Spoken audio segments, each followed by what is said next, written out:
Na terça-feira de manhã, provavelmente, devo publicar, aí vocês podem compartilhar com quem não veio. Vou mandar para algumas pessoas nominalmente, né?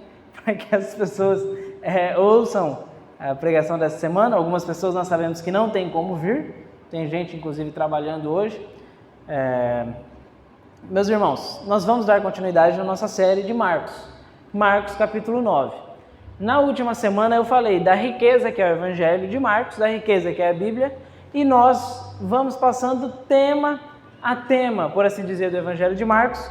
Eu já havia falado que na próxima semana a gente vai tratar de uma questão que gera muita dúvida, que é a tal da questão do divórcio e do segundo casamento. Como que a Bíblia vê isso? A Bíblia dá possibilidade para isso? Não dá? O que Jesus quis ensinar? Nós veremos isso no próximo capítulo, igual propaganda de filme e novela, né?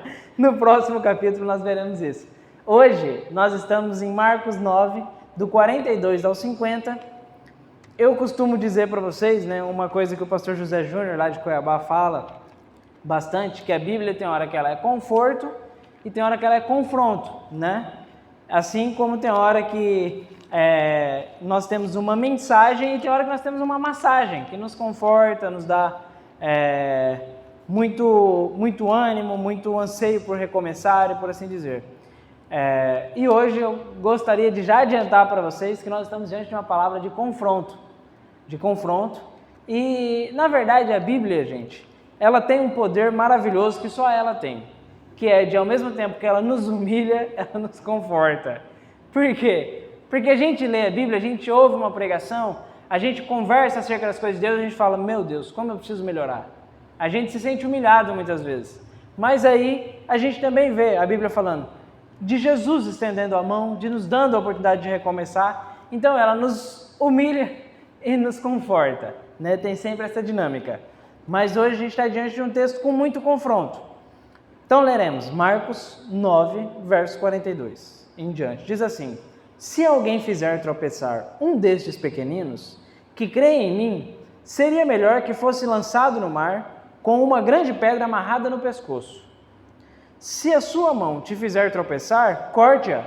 É melhor entrar na vida mutilado do que tendo as duas mãos e ir para o inferno, onde o fogo nunca se apaga, onde o seu verme não morre e o fogo não se apaga. E se o seu pé o fizer tropeçar, corte-o. É melhor entrar na vida eterna aleijado do que tendo os dois pés ser lançado no inferno, onde o seu verme não morre e o fogo não se apaga. E se o seu olho o fizer tropeçar, arranque-o. É melhor entrar no reino de Deus com um só olho do que tendo os dois olhos ser lançado no inferno, onde o seu verme não morre e o fogo não se apaga. Cada um será salgado com fogo. O sal é bom, mas se deixar de ser salgado, como restaurar o seu sabor? Tenham sal em vocês mesmos e vivam em paz uns com os outros. Um texto que confronta, né?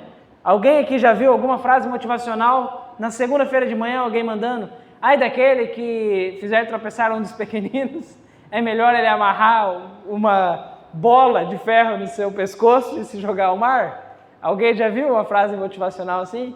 E se começar a mandar todo dia, já pensou? Cada dia você manda uma. Se o teu olho te faz pecar, arranque-o. Melhor entrar no inferno no céu sem um olho do que no inferno com os dois. Aí no outro dia, se a sua perna... Vou fazer isso nos devocionais dessa semana. O que vocês acham? A gente está diante de um texto assustador. Então as pessoas não usam esse texto com muita frequência. Gente, eu sei, já falei, nós já oramos. A Jéssica orou, nós oramos antes de começar. E eu quero orar mais uma vez, né? A igreja é chamada Casa de Oração, então vamos fazer mais uma oração. Bem breve, eu prometo. Senhor, estamos diante da Tua palavra, Deus. Pai, uma palavra, Deus, de confronto, uma palavra, Pai, que muitas vezes é difícil de entender e muitas vezes é mais difícil ainda de ouvir, ó Pai, de aceitar. E, Senhor, eu te peço que o Senhor toque onde o Senhor deseja tocar, ó Pai. Que o Senhor, Pai, traga a memória de cada um de nós, Deus, o que o Senhor deseja que nós venhamos a melhorar, ó Pai. O que, Pai, o Senhor diz, ó Deus, que nós precisamos renunciar. E, Pai, que tudo isso, Deus, fique claro para cada um, que o intuito do Senhor não é nos condenar, mas é nos aperfeiçoar para contigo estar eternamente, Deus. E, Senhor, eu te peço, Pai, que o Senhor mantenha cada um atento, Deus, para ouvir o que o Senhor tem a nos dizer e que nada, Pai, venha roubar a nossa atenção, ó Pai. Em nome do Teu Filho amado Jesus, amém. Amém. Gente, tal como eu falei, a gente está diante de um texto bem assustador. É importante a gente lembrar o seguinte, eu venho falando sempre para vocês, a Bíblia não foi escrita com essa separação de versículos, foi escrita como um texto inteiro. Por que tem a separação de versículos? Foi colocado para a gente poder localizar melhor. Imagina eu falando para vocês, abram lá em Marcos, agora achem o parágrafo tal, sem capítulo, sem versículo, ia ficar muito mais difícil. Por isso que tem os capítulos e os versículos. Mas é importante a gente lembrar o seguinte, na semana passada, os discípulos tinham falado para Jesus, encontramos algumas pessoas expulsando o demônio em seu nome.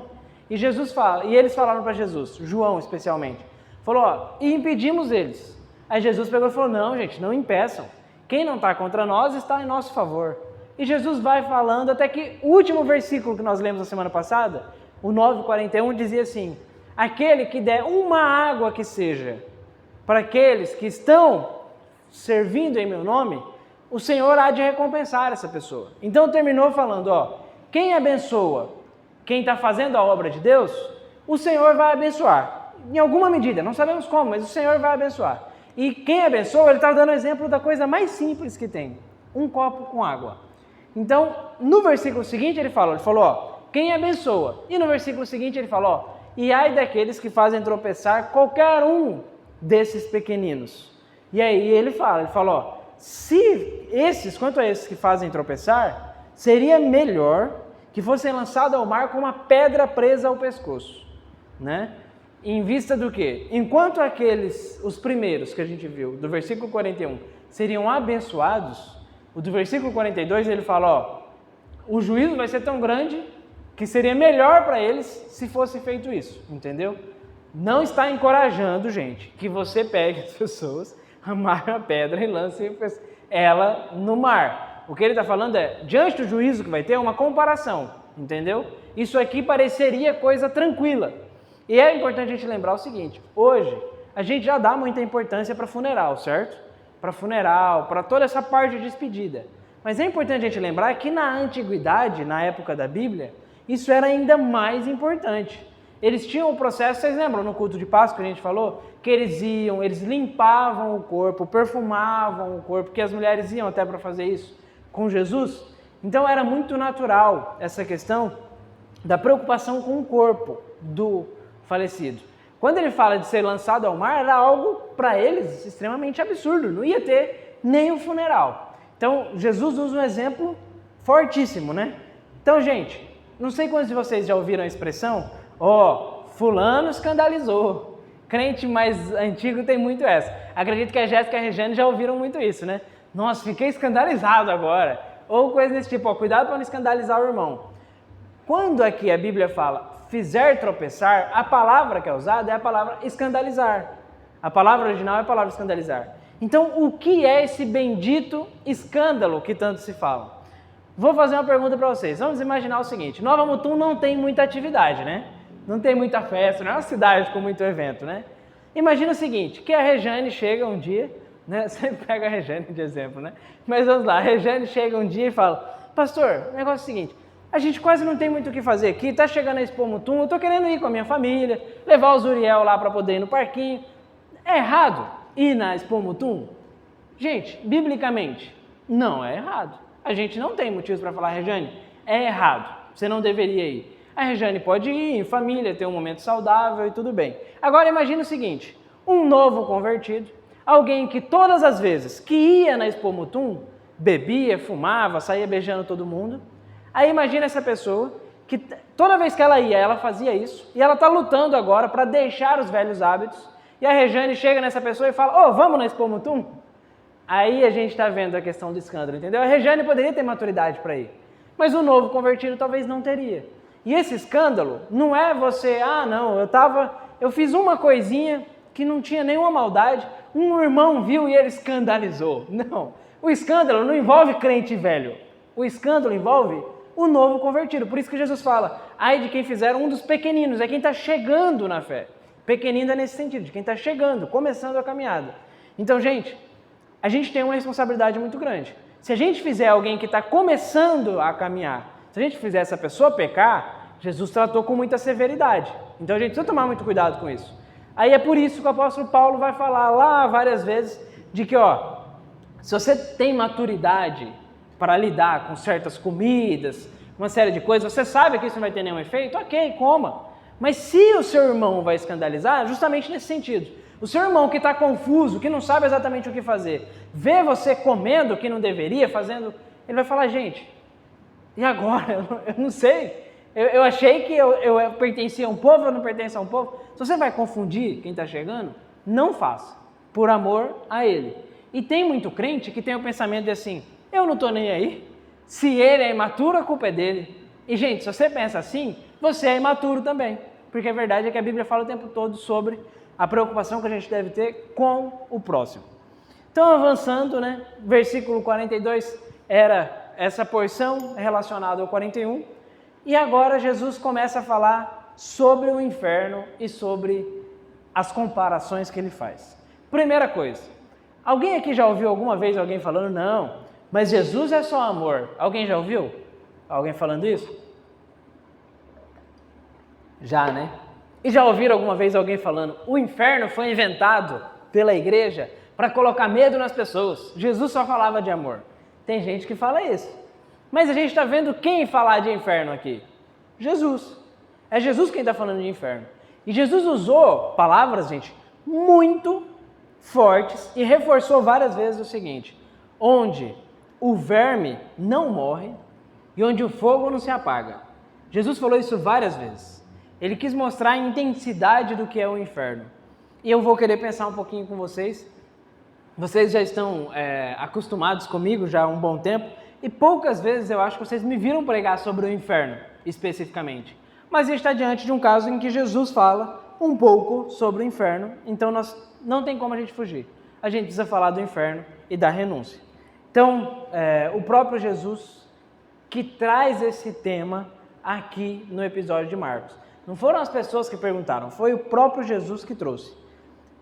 E ele cita também, nas falas de Jesus, a gente vê ele falando a mesma coisa que Isaías 66 já falava também sobre o inferno.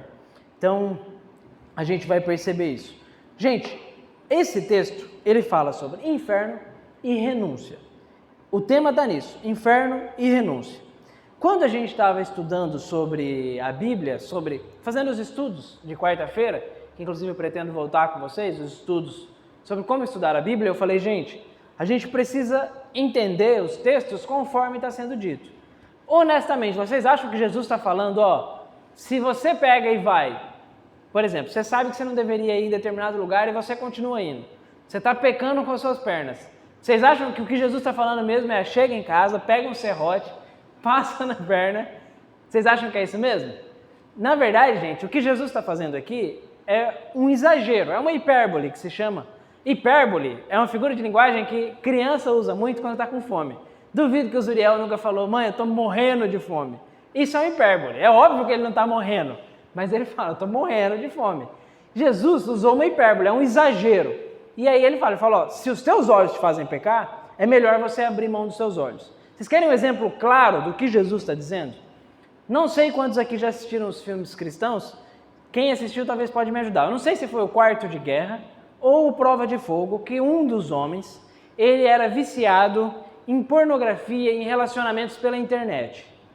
Um desses filmes aí. E aí, quando ele começa a ser mudado pelo Evangelho, o que ele faz? Ele quebra o computador dele. Isso é o que Jesus está falando. Se o que te faz pecar é o seu computador, é o seu celular, é a sua amizade, é melhor você cortar isso, entendeu? Que Jesus, ele usa o exemplo dos membros, porque é muito significativo o seguinte, os olhos, ele está representando o quê? O que você cobiça, o que você deseja, entendeu? As mãos, está representando justamente o que você toca, os pés, os lugares que você vai e você sabe que não deveria ir, as coisas que você faz sabendo que não deveria estar fazendo. Então Jesus, por isso ele dá esses exemplos tão pesados, mas a ideia é renúncia. Então, para cada um de nós, todas as vezes que nós nos vemos diante de coisas que a gente sempre falha, o que Jesus está falando é, você precisa cortar o mal pela raiz.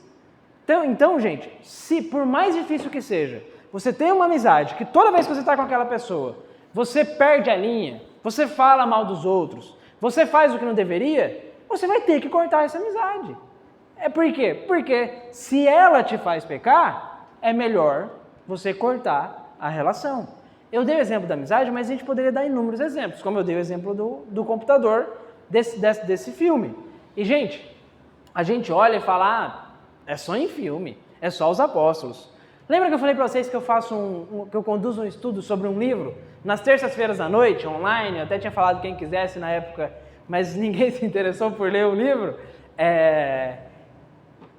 O estudo era voltado somente para adolescentes, mas uma amiga do Márcio, que é quem conduz os adolescentes lá de Cuiabá, da Igreja Batista Boas Novas, ele convidou uma amiga para participar de alguns encontros que ela estava lendo, e ela participou, o nome dela era Renata, tem 30 e poucos anos, e aí teve um momento lá da comunicação que eles falaram alguma coisa de WhatsApp, e ela falou, não, eu não tenho WhatsApp. E a gente falou, gente, que pessoa de 30 anos que não tem WhatsApp? É normal a pessoa ter e não responder, né? A pessoa ter e não usar. Isso acontece, né? Agora a pessoa não ter é muito difícil.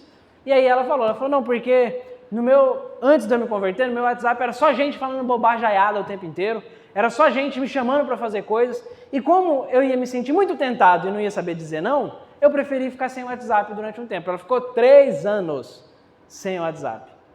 Gente, para uma pessoa de 30 anos, é difícil. Para todo mundo eu acho que é difícil. Então, a gente vê como ainda hoje tem gente que leva isso bem a sério. Se algo vai me fazer tropeçar, eu prefiro cortar pela raiz. E é essa mensagem que Jesus está dando. E aí Jesus dá essa mensagem falando justamente sobre o inferno. Né? Então a gente vê poucas vezes Jesus fazendo isso, na verdade não tão poucas, né? Mas a gente vê Jesus fazendo de maneira muito clara. Em outras palavras, é como se Jesus estivesse dizendo para cada um de nós o seguinte: é melhor você sentir na pele, no bolso ou até mesmo no coração do que na eternidade. É melhor doer agora, você se afastar, você abrir mão de certas coisas, do que passar por coisas piores na eternidade. Por isso que toda hora ele enfatiza essa questão de que, onde o seu verme não morre, ele falou isso, gente, 3 vezes, e fala, onde o fogo não se apaga. Então a gente está diante de um chacoalhão de Jesus mesmo. Então a vida cristã envolve renunciar o que a gente toca, o que a gente cobiça e onde a gente vai. Talvez você, diante disso, você esteja pensando assim, tá, mas então do jeito que Jesus está falando aqui, quer dizer que a salvação não é pela fé, é pela graça. Do jeito que Jesus está falando, não parece que é por obras, mas na verdade, gente, é o seguinte, a salvação vem mediante a fé. A Bíblia fala isso. Não vem de vós, para que ninguém se glorie, não por obras para que ninguém se glorie, mas de Deus. Então não é você que conquista a sua salvação, é Deus que nos dá. Como a gente cantou aqui agorinha, como que é que a gente cantou o trecho do... Você até falou antes de começar que a gente não é merecedor, da música Galileu. Exatamente, eu não mereço, mas a tua graça me alcançou. Exatamente isso, a salvação acontece assim. Mas, gente, inevitavelmente, a salvação exige a conversão, que é a mudança de rota, a mudança de mente. O Espírito Santo nos convence do quê? Quando acontece a salvação? Do pecado, da justiça e do juízo. Ou seja, quem teve um encontro real com Jesus foi convencido de que, gente, existe um Deus, um Jesus que morreu por mim para restaurar a relação com Deus, mas existe um juízo. Existe um juízo e existe uma justiça. E eu me vejo pecador. Eu preciso resolver isso. E quem resolve isso é Jesus. E em resposta ao que Jesus fez, a gente vive uma vida de santificação. Gente, dentro disso, a gente vê essa questão do aperfeiçoamento que vai ser inserido no versículo 49. Mas eu ainda quero pensar ainda com vocês um pouquinho, que é o seguinte: a fé em Cristo gera arrependimento. Arrependimento gera renúncia. E a renúncia gera o desejo por estar com Cristo eternamente. Então, para vocês entenderem, hoje eu até ouvi o pastor Christian falando um negócio interessante, que é o seguinte. O pastor Christian falou, o pastor Christian é da Casa da Bênção, Ele falou, ó, imagina o seguinte, você tem uma vida hoje que Jesus não cabe na sua vida, que você não tem relacionamento nenhum com Jesus, você não fala com Jesus, você não tem nada com Jesus. Gente, você não tem, Jesus está totalmente fora da sua vida. Agora você acha que ele deveria te obrigar a passar a eternidade com ele se acontecesse algo com você hoje? Não faz sentido, não faz sentido. Agora, para quem reconheceu Jesus, para quem se arrependeu de quem é da sua vida, essa pessoa vai renunciar às suas práticas pecaminosas e vai desejar estar com Jesus eternamente. Entenderam? Então as coisas andam juntas, o arrependimento, a renúncia. E se você nunca renuncia a nada, você precisa pensar se você tem de fato se convertido. Se você de fato se converteu, melhor dizendo. Porque, gente, Jesus fala o tempo inteiro sobre abrir mão de certas coisas, sobre tomar a sua cruz, sobre negar a si mesmo. Então, por melhor que você seja, você vai ter o que renunciar. Gente, diante de uma palavra como essa, todas as vezes que eu estou diante de um texto como esse, eu fico, meu Senhor, tenha misericórdia de mim. Como eu tenho coisas a serem moldadas pelo Senhor. E nós precisamos ter esse reconhecimento de que nós precisamos nos moldar. Então, gente, é preciso abrir mão de tudo que atrapalha, tudo que nos atrapalha, para poder abraçar o caminho do Senhor e também abrir mão do que atrapalha o próximo, que é a questão do escândalo. Então, gente, vou te falar uma coisa, a caminhada cristã, ela é fácil e difícil, C.S. Lewis escreveu isso. Por que ela é fácil? Porque Jesus está conosco. Jesus é quem nos auxilia, mas por que ela é difícil? Porque a gente tem que abrir mão de algumas coisas e mais. A gente tem que abrir mão por amor a Deus e por amor ao nosso vizinho, por amor ao nosso irmão da igreja, por amor ao próximo. Então, por amor, eu falei o vizinho, irmão da igreja, mas muitas vezes por amor ao marido, ao filho, à mãe, aos familiares, inclusive. Então, é justamente isso que nós estamos diante. Como eu falei para vocês, a palavra de Deus, ela nos humilha e nos conforta. E eu espero, honestamente, que diante desse nível de renúncia que a Bíblia está nos convidando, eu espero honestamente que vocês se sintam humilhados. Eu me senti humilhado diante dessa palavra. Por quê? Porque às vezes a gente leva as coisas no banho-maria, como dizia antigamente. A gente vai empurrando com a barriga e fala, não, opa, eu consigo, eu não preciso ser tão radical. Não, o pessoal, fulano que é muito radical. Eu tenho maturidade para lidar com isso. E quando você vê, passou uma semana, tá você repetindo os mesmos erros. Tá você falando as mesmas coisas que não era para você estar falando. Tá você indo nos lugares que você já sabia que não era para estar indo.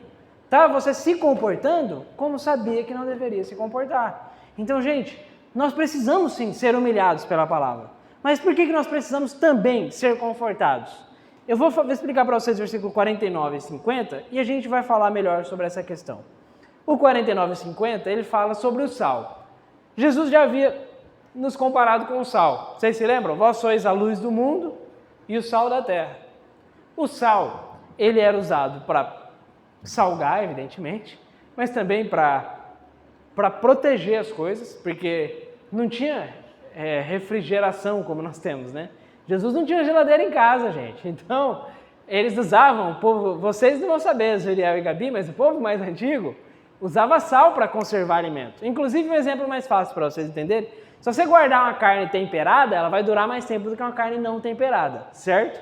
Então, eles usavam sal para conservar as coisas. Quando nós somos comparados com sal, tem esse caráter de que, ó, Gabi, onde você chegar, você deve conservar o ambiente. Onde está todo mundo perdido, você deve ser o que vai ajudar que não se perca tanto.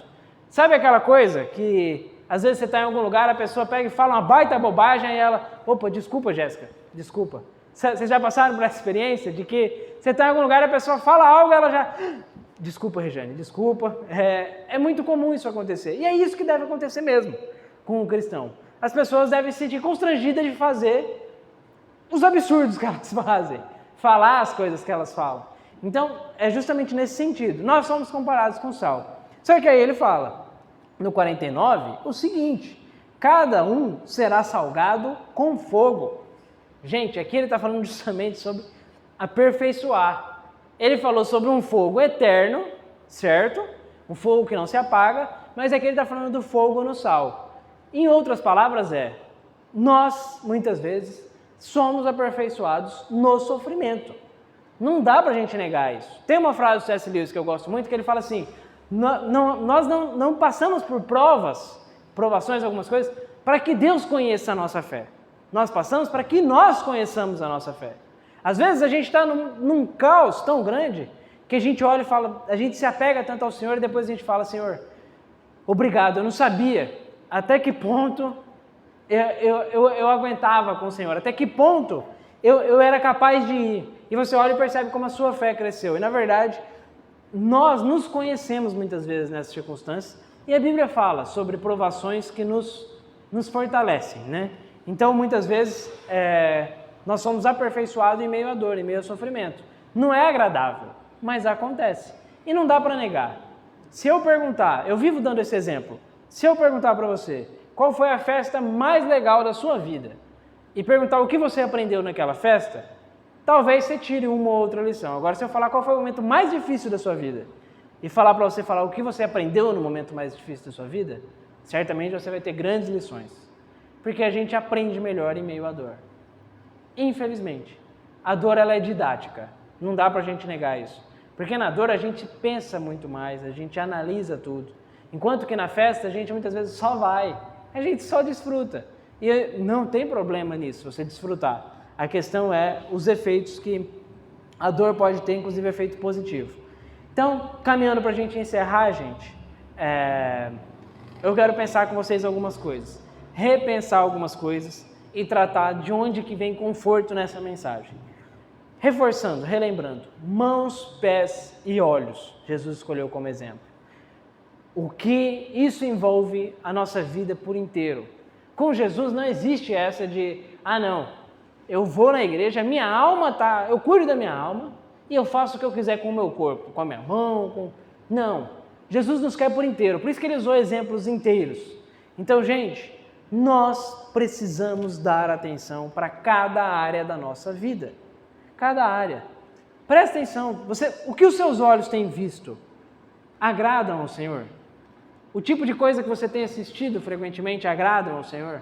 Vocês nunca vão me ver fazendo uma lista aqui de coisas que o crente deve assistir e coisas que o crente não deve assistir. Mas vocês, como cristãos, devem acontecer o seguinte, vocês estão lá empolgados, vamos assistir uma série, assistir um filme, sei lá. Você começa e você fala, gente, isso aí não é para mim. Isso deve acontecer conosco. Você olhar e você fala, não, isso aqui não é para mim. Agora, isso quer dizer que tem que ter uma lista de proibidos? Não. Você precisa ter essa maturidade de olhar e falar, isso não me convém. A mesma coisa acontece com coisas que a gente deseja. Muitas vezes, a gente se perde no nosso desejo.